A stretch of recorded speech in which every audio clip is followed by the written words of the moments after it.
When a queen was captured by Rome, death was often the kindest outcome, because what Roman soldiers were allowed to do after victory was so brutal that ancient historians refused to write it down.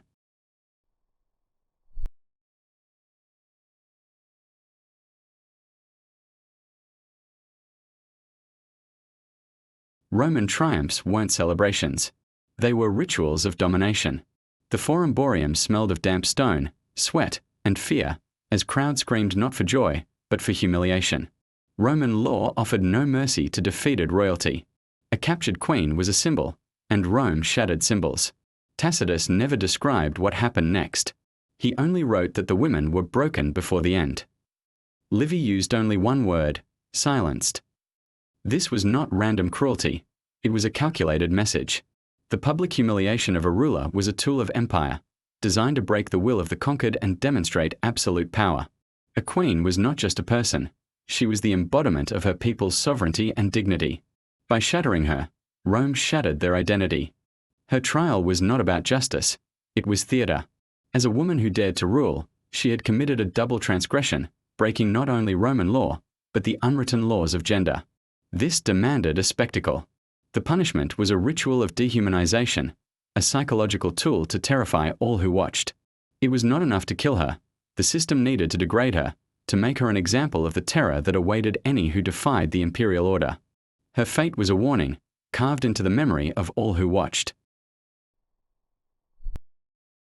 First came the parade, then the waiting, and finally, they were handed over. Not to judges, not to prisons, but to the soldiers themselves. In Roman thinking, mercy was weakness. Seneca wrote that fear was the true glue of empire. Her crown was gone. Her name was forgotten. In the cold darkness, she was no longer a queen, but a spoil of war, an object for the victors. The cheers of the Roman mob were a constant torment, each shout a reminder of her people's subjugation and her own powerlessness. Chains replaced her royal garments, their cold weight a constant, brutal reminder of her new reality. Every step was a performance of her defeat. In the quiet moments, away from the jeering crowds, she would trace the memory of her kingdom in the dust, a silent act of rebellion against the empire that sought to erase her. But even in the depths of her despair, a flicker of the queen she once was remained.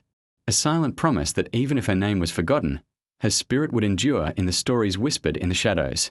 So queens were erased not to punish them, but to warn everyone else. Their names vanished.